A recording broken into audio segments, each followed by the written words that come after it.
everyone, welcome back to the Awkward Thinking Podcast, a safe space for weird thoughts. I'm Nas, aka Stacks. What up? I'm your host, Freddie. And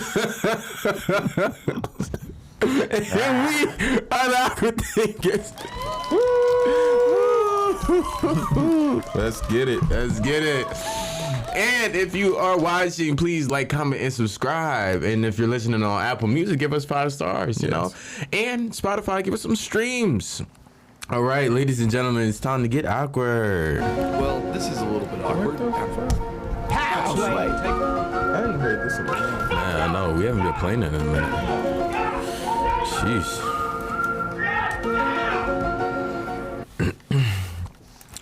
So, I'm gonna do a little something different today. I've been scrolling through TikTok a lot, and I don't know if it's been a challenge or anything like that, but I seen the TikTok, a girl, like, her mom, she'd been dressing like a tomboy all her life. So she dressed up, she glammed up this whole time. She glammed up for one time. So she goes to hug her mom, and the mom's like, hey, like looking at her weird and shit like that. Whole time she's like, who is you? Like that. And she's like, I'm your daughter. And she's like, oh my fucking God, that's really you. It was like some New York shit. Oh my fucking God. I think, go ahead. That TikTok, I think, came out when TikTok first came out. No, it was for real. You're behind. Bro, I just seen that shit. But I went through her. Well, she probably reposted it. So I went through her page, and I'm just like, she dressed like a nigga. And I was listening to, and then I seen another one, and I seen the whole little stud thing that was going on with TikTok. And I'm like, it's a dangerous world we live in if a stud can switch it up. Because I can't see the vision. You know how like niggas be like, oh, I'll fuck, and she got a fresh fade, and she got the DeAndre tattoo on her chest and shit like that. I can't get past that. Like once they glam it up, I'm like, this is a whole different chick. This is a whole different chick. Like, how you thugging and slugging at the same time? And I feel like sometimes studs sometimes be having like real like features that niggas be like, yeah, I would fuck that. I can't get past the Hanes drawers and jeans and the fat ass. Maybe if she switch it up to a dress, I know it's crazy. Maybe they should make that into a challenge, like a TikTok challenge. Like, oh, I don't know. I don't want to get canceled, but they're gonna try to cancel you. They're gonna pull it out of context and be like, well, studs aren't trying to fuck you, even though we know studs get pregnant. And that's the thing. Remember on Twitter, the stud that got pregnant, she did the thing. Like she just went back. You know what I mean? And she had a baby. And she back to like, I know who you're talking about. The one that looked like Young M.A. You're talking about, I forgot her fucking name, but she had a whole little YouTube channel with her girlfriend and everything. And I remember when she first, because she got pregnant as a stud. And I remember it being like a lot of conversation behind that, because they were like, well, you're the masculine one in a relationship. Like, why are you pregnant? And she was like, bitch, because I'm still a woman. I want to have a kid. I could be masculine and have a kid. Right. And then I remember she did the switch around. Like, she went from dressing more masculine to dressing more feminine. And it's such a it's like a drastic change. Like, it's a whole different person. Yeah. It's crazy. You know something? I feel you, Kodak. I feel you. He said he would fuck Young M.A. I can't see that far. Niggas, they are visionaries. To see what you will look like as a woman. I don't think some niggas be like, it be you look like a nigga and you got a pussy. I'm a try to. Yeah, I do think that too. And I mean, if that's what you into, that's what you into. I don't knock it. Like, you know, live your life. But would you do that? No. Like, all right, say she switched it up on you. Like, of course, if I don't know that, all right, this is Hannah my fucking tenor, like, she got a whole nother personality, yeah. Like, okay, like, I'm not in a relationship or nothing, so if I'm like, yeah, okay.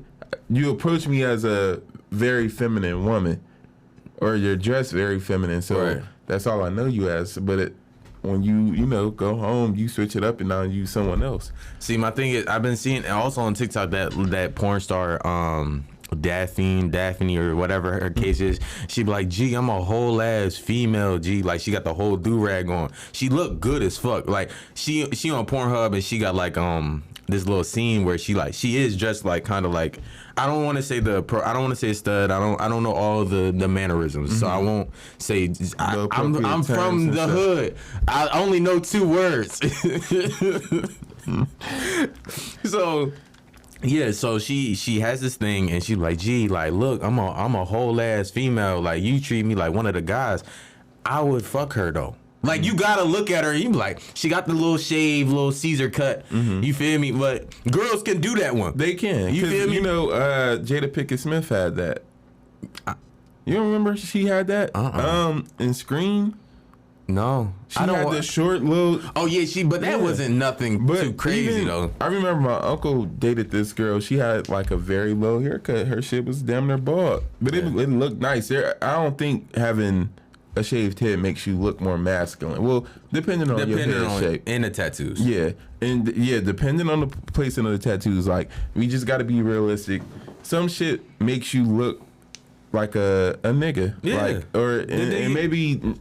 when I say nigga, I'm referring to black people. I'm referring to our context of people. Yeah. Like, sometimes when you got all the, even very feminine women who chase men, when you got all that shit up here and you tatted and shit.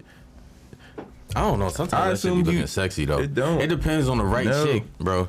I don't like I don't like the chest tattoos where it be like my sister's keeper or something like that. I don't like face tattoos and shit. I don't, cause why are you that fucking thorough? Like, why are you that thug? Yeah. Let me ask you this. Yes, ask me. Because we're in the spooky month, right? Yes, we're in one of the best months. I wouldn't say that, but hey. I'm a big fan of October. Halloween is like my thing. My birthday is also this month. You know, real nigga holiday. White people class for that, I guess. Yeah.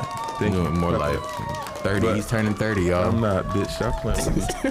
But why don't you like horror movies? I don't like horror movies for the simple fact of my cousins. I didn't have siblings growing up, so I had big older cousins, and they would scare me. Like, they were the type of cousins we'll watch a scary movie, all the lights get cut off. Everybody disappears. Now you listening to different creaks and houses, like old Philly houses, the stairs are louder than the people in the house. Like, you can't even go and get a snack without the fucking stairs creaking down. So I like that. Like, they'll lock you in the room, lock you in the bathroom, say Bloody Mary, all type of shit, and this person going, that shit didn't resonate with me. So I don't fuck with scary movies. Especially, I don't fuck with scary movies that relate to real life. Like, you was trying to watch Final Destination. I watched Final Destination before, and that little lawnmower shit with the little thing, I'm really scared driving past a lawnmower or like. And it's like the shit that you won't even notice. Like, a motherfucker squeeze a bar of soap, the bar of soap fall, then you think you cool, then the shower head something, but then the curtain kill you. Like, that's the shit that Final Destination do. I don't fuck with that. Final Destination has done nothing but prepare me for the worst. I know not to drive behind no motherfucker that got logs on they shit. But that's PTSD. No, it's just preparing you, nigga. You just prepare. I know not to do certain shit. I'm not trying to cook fucking Chinese food and while I'm playing the lottery and shit. None of that. I'm not trying to be out there grilling. Dude, he was cooking Chinese food. He had on the rain. His rain fell down the fucking garbage disposal in the sink. Food, he went to reach in to grab it. He didn't get hurt or nothing. He just, his apartment caught fire. He tried to escape it on the escape ladder, and Phil was still all right. And then the ladder fell down and killed him. Final Destination has fucked up a lot of trust and a lot of normal things for me. Like, even with the tanning bed shit. Oh, that was a freaky. I can't do body horror like that. Like that, I can watch a lot of horror, and I've watched a lot of horror, but that scene alone right there, that's one of my biggest fears, is just being cooked alive. And I should not say this on here, just in case one of you crazy ass motherfuckers be like, yes, and be like, shit, nigga, you don't like to be cooked, let's cook it up. Oh, bro. Yeah, I'm gonna be salty as fuck. They fucking skin just developed like eggs and shit. That shit started popping. Yeah. They was just, I would have broke the glass. It was no way. It wouldn't. The glass on the thing, I would have broke that shit, slit my throat. I would have rather have bled out. that situation was like, I'm glad to be black. That was I'm glad to be black, where I don't have to fucking go in tanning salon. I know tanning salons had like, even the fucking remember the acupuncture scene? Yeah. That I didn't even want to like try that after a while. I've never thought, oh yeah, let me get a million fucking needles stuck in my body so I can. You know how fucking clumsy I am? To fall with all that shit on? I feel like you're on the fucking... You wouldn't fall. I feel like the anxiety would be so much where you wouldn't even want to like move over or whatever the case may be. I would be uncomfortable the whole time. You gotta... I feel like with horror movies and shit, because as a kid I watched a lot of horror movies. I remember, but I was never really scared, honestly, of too many. Like I would be scared while watching it, but it's the thrill of being scared. But I never had nightmares up until I watched It. The clown and shit, remember?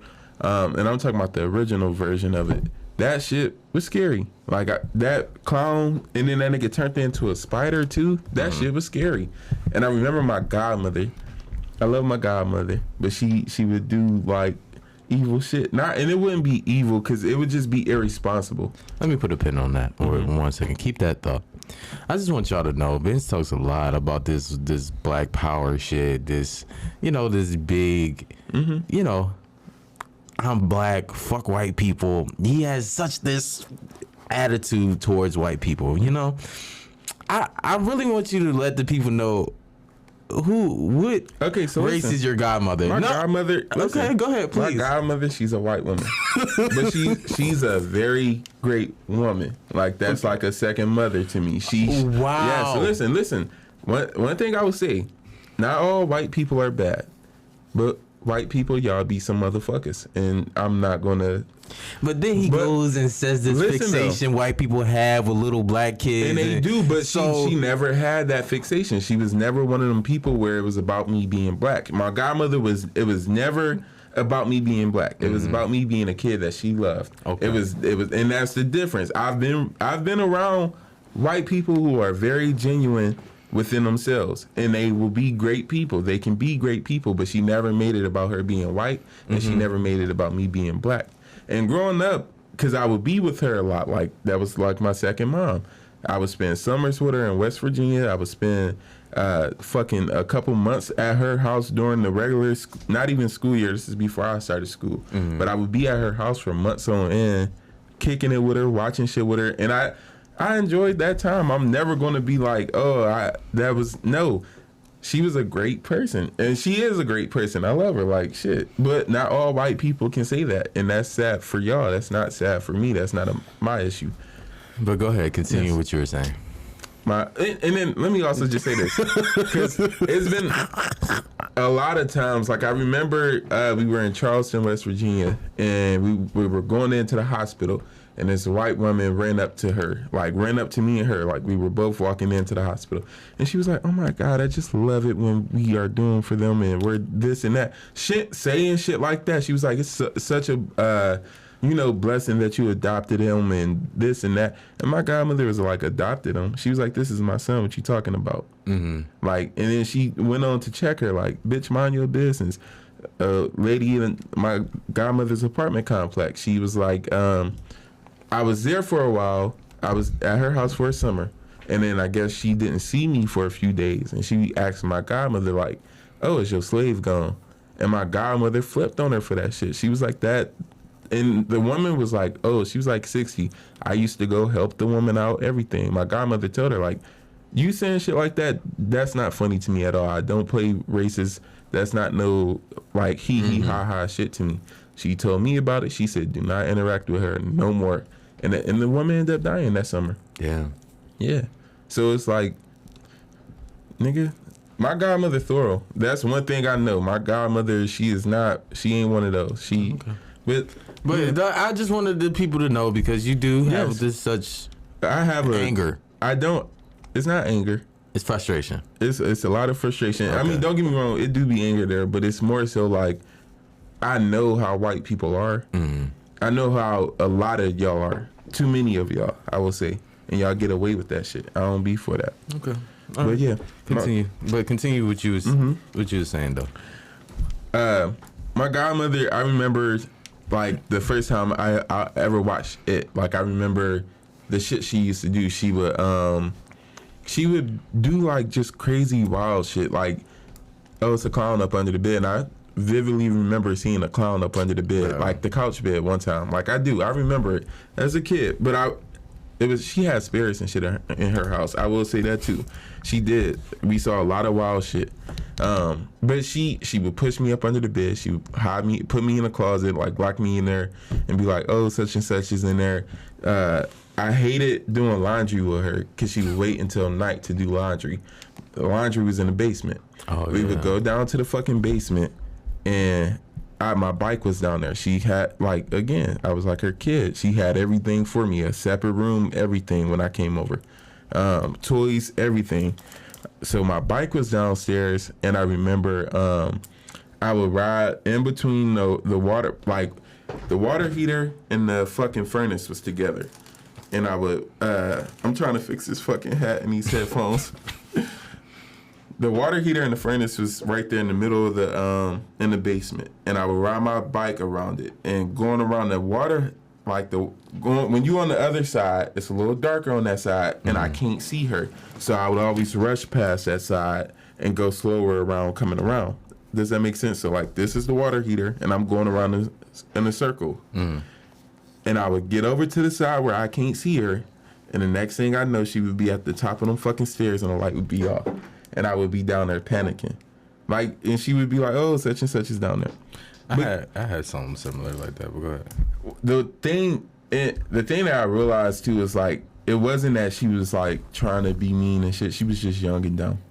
Like, no offense, like she was just young and she ain't realized like, all right, some of that shit is traumatic. It's not always funny, like, but you would think like, all right. When you young and you not really thinking, you like, oh, this shit funny. He's scared like a motherfucker. It's funny. And I remember when I got older, I told her, I said, why would you do that? I'm like, that shit used to scare me. I'm like, I did not like when you did that. Like that, it scared me. Like I was not okay with that. And she apologized. That's what's like up. that was the first time I ever got a genuine adult apology for some shit that like, oh, you did this to me as a kid, and instead of it being like, oh, well, if you would have just been acting right or you would have been doing this and that. She was like, you right. I shouldn't have been doing that. But, yeah. That's dope. Basically, I was. This is not a new segment, but like a little segment piece I wanted to really get on. It's called Deep Thoughts. It's basically, we do have a lot of deep conversations, and, you know, it's not always funny. It's not always meant to be like this thing. Sometimes it could be funny, but, I wanted this segment called Deep Thoughts, and that's basically where we give our real opinions on shit. So, people are not okay with being second in command, like at all. Like, why are you not able to just enjoy the ride? And everybody wants to be the man, the it girl, the one that's on the stage. And I blame TikTok. TikTok, if you don't realize what TikTok is doing, TikTok is like everybody can be famous. Now, what do you do with it? It's no monetary gain. People, I was literally on the phone with Sharice. I'm like, people are literally okay with being known. That is the weirdest shit to me. Like, you don't want no monetary gain. You just want a bunch of people to recognize you while you walking out, like this celebrity type of thing. Like, where are you going to branch out for brand deals? Where are you going out to just to speak panels, this, that, using your platform for something to branch off, to do more, to employ people, to do these things? Why are you just okay with either showing your ass, being a pretty face, or for the niggas? I don't even know what the niggas do. I just see a lot of the women they just show their ass and 500 and something million, but they just like being known. I never known people to want to be in the mix so fucking bad to want to be like, oh yeah, I'm with this person, I'm with that. Like that's weird to me. People want the celebrity status. That's it. But what perks do you get out of that? Nothing. You get to say I kicked it with this person. You get to say, these amount of people know me. Oh, when I go here, this is the kind of expectation or whatever. That's it. A lot of shit don't be for like. That goes back again to our last episode where we talked about doing shit that don't even motivate you. Like it's not for you. It's not something that you really want to do. It's just You doing it because you see other people doing it. Yeah. You want that. You want to be on the platform because you see other people doing it. You don't really want the shit for yourself, especially if you're not like. Don't get me wrong. You don't got to monetize everything, but if I'm reaching these amount of people, what am I reaching these amount of people for and putting my life at risk if I'm at least not going to monetize it? Right. But I do think we kind of over monetize everything. Everything I feel like is not. You don't have to turn everything into like a money making scheme, or it doesn't always have to be a profit out of it. Some shit you just need to learn how to enjoy and enjoy it. That's it. And it's fine to enjoy it. I think a lot of times when we try to like right now, me and my sister had a conversation last night because I'm painting and she wants me to like start monetizing it. And it's like, I don't want to do that. I enjoy painting and I know like I'm not to the point where I can charge for it yet, but I do know, I don't want to charge for painting, like, cause I don't want it to be something that's a requirement. Now I can't just give something to somebody. They are going to be like, oh, well, can you fix this? Can you fix that? What about this? Can you make this a little lighter or this and that? And then that becomes work. And I don't want to turn like stuff that I enjoy doing into work, because then it's hard to enjoy it now. Yeah. Yeah. And I tried to explain that to her, but she was like, I just feel like if it's a passion, it's something that you like, and it don't work like that. Don't get me wrong. Sometimes you can chase let me say this, because I was saying chase your passions in the last episode. Chase your passions, but everything that you're passionate about does not have to be monetized. You don't always have to sell with your happiness, because that's what you're doing to an extent. You sell your happiness. It's certain shit that you can do, like this podcasting and shit, even though we have not monetized it yet. When it gets to a point where we're able to do that, we're going to do that, because nothing's going to change except for a dollar amount.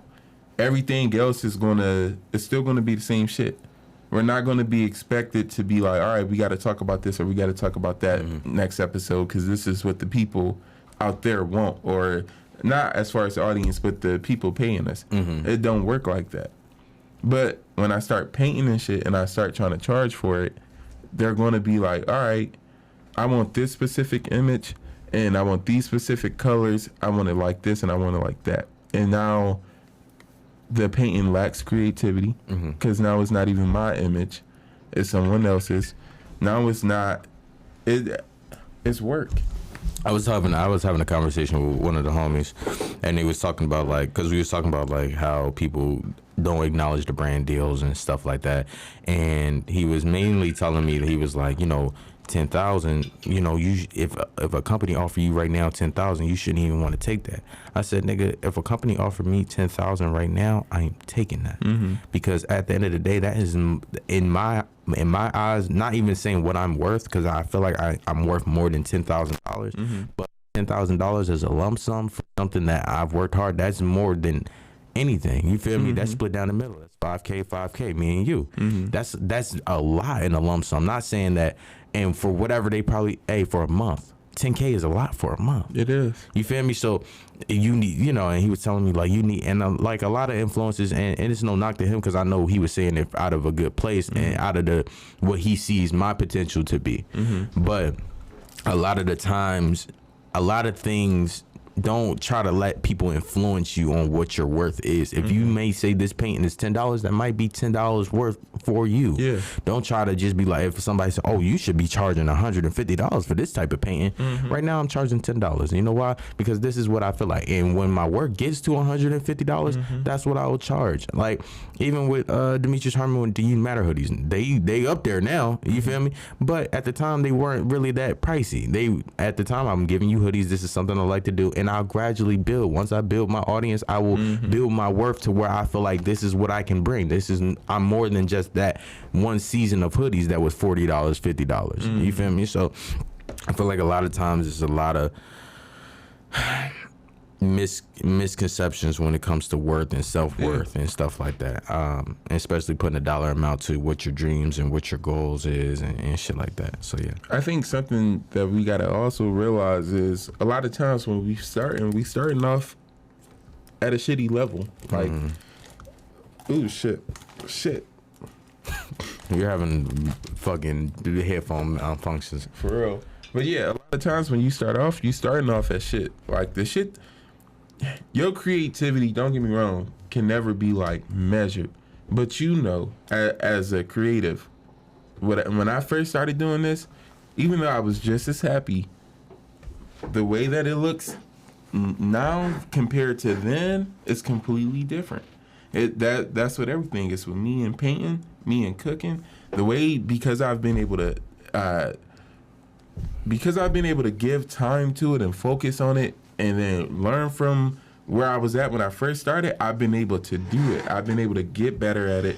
I've been able to just grow on what I already had. And I do realize, even with cooking, my first couple of dishes, they were ass. They were. I thought they were good. Don't get a little too excited. I thought they were good. And again, the Vincent at that time, for him, it was good. It was great for that time. The shit that I'm doing right now today is great, and it's great for me right now. But I know the Vincent from 5 years from now, whatever he's going to be doing is going to be a whole lot better than right now. And we got to stop waiting for that point, because it's not we don't just wake up one day and be like, I'm a great artist, I'm a great cook, or I'm a great podcaster. It's a workup, it's a build up to it.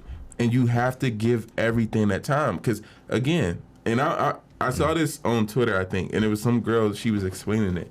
Everything I'm doing today is so the nigga in the future can benefit from it. It's not anything that I have to do right now. It's not about motivation. It's about just having to do it. I can't wait for motivation to get shit done. And I think we stop ourselves a lot of times. We procrastinate on shit, and we sabotage ourselves because we know we have to do this. We got to get to the next point of it, and we know that, but we put shit in our way, or we tell ourselves, all right, it's not obtainable. It's not possible. I don't see myself being able to do that. Like some of the shit, again, with just cooking, even painting. I would have never saw myself at the level I'm at right now a few years ago if I never would have thought, okay, I can work towards it or I can do it. But it's because sometimes you do got to get exposed to shit. Mm-hmm. You got to get exposed and be like, oh my God. Like, we don't realize how accessible something is until we can see it in front of us. Mm-hmm. Like, even with this podcast and shit. Before this, we were like, oh, okay, we want to start a podcast, but we didn't know how this shit was going to go, how we were going to get to a studio, the funds for it, all that. And then what niggas do? You start looking. You started looking around. You was like, oh, we found the affordable studio. Yeah. A place that allows us to do X, Y, and Z and still push out our content and shit. Yeah. And now look at us. We're podcasting. And people think like podcasting takes like this huge budget. It doesn't. You just gotta start. Yeah. And with everything that you do in life, you just have to start it. You can't keep putting it off and keep, like, even me and my driver's license. It took too long to get my license. It took like 5 years. Shut up. It did. It took too long to get my license, and I kept putting it off. And it's like, part of me knew I put it off just because I know that's a big responsibility to have once you have it.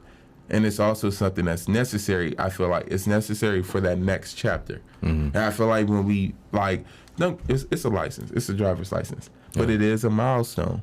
And I feel like when we start doing that, when we start reaching those little milestones, and we're reaching more and more to those points in life, it can be scary because it's like, I know that when I reach this point, there's going to be an expectation for me from here on out.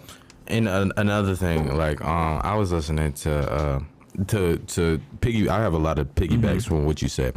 With a lot of the people like Mike Tyson, Lil Baby, Hove, or whatever the case, these are people who did not know their potential. These are people that was like, oh, this Biggie, you know what I mean? Tupac. These are people who didn't know their influence, but the people around them did. You feel me? And a lot of things, people manipulated that power that they had, and but I'm saying this to say, great people don't know what they got in store for themselves. It's a lot of doubt that comes with great people. Mm-hmm. Like even Lil Baby says, if it wasn't for Young Thug, Q, Coach K, all them people, I would not be rapping. I would be a nigga that was trapping and was content on getting this little money here and there. I did not know I was going to be the biggest celebrity or dripped out in jewels, people screaming my name, knowing my lyrics bar from bar. I did not know that. And Jay-Z even has a bar. I'm on some new shit. You feel me? He said, I'm on some new shit. Niggas want my old shit. Listen to my old albums. Like, if you want the old me, I got shit that you will like from way back then. Digest that. Because I know you didn't digest all of that. So it's about that time.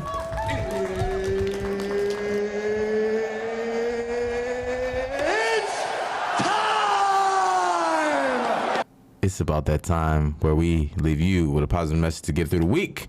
Vince, what is your positive message to get through the week? Don't stump on people's happiness. Go ahead. My fault. Don't be stumping on people's happiness, bro. Don't stump on people's imagination. Like, if you around kids, you work with kids, or you raising kids and shit, and your kids is running around, and them niggas got a big imagination, allow them to have that. You encourage them to have that imagination. Let your kids read books that don't got shit to do with the world that we're living in. Let them niggas read Harry Potter. I'm reading Harry Potter right now. Yeah. I'm listening to it. It's such a great book. Let them niggas read shit like that. Let them read shit about escaping their own realities and shit right now, even as kids.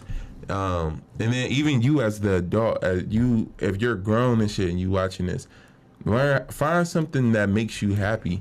Learn how to get in touch with your imagination. Like, write some stories out, think about some shit in your head. Like, do something that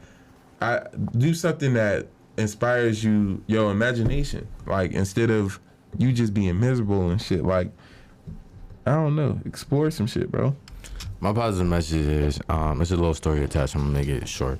When I was in 6th, 7th grade, I think 6th or 7th grade, a teacher, we had like this big test called like the Terra Nova or some shit, like, you know, that one big test where it teaches your assessment. And then it was one of our teachers had to write a story.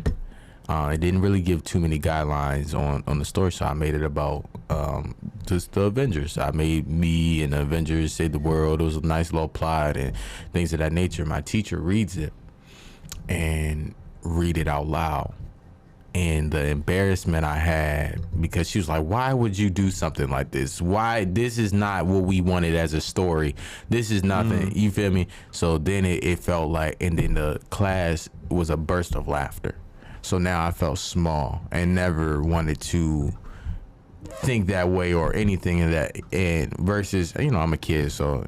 But long story short, what I would say to that is, like, don't allow those adults that stop imagining, like, stop thinking about life weird and trying to push their problems on you and shit like that, and limit you on what you think about. And if you got potential, you know, if you don't recognize it, it's gonna come with hard work, dedication. Shit happens, the cliche shit. But I am Nas. I'm Freddy Krueger. Thank you for being awkward. And make sure you give us 5 stars on Apple Podcasts, Spotify. Give us some streams. Make sure you like, comment, and subscribe. Yes. And yeah, that's it. That's pretty much it. Yeah. Thank you. Thank you for being awkward with us. See you next week. I see these waves. Thank you, white people. Thank you, white people. Nah, we got like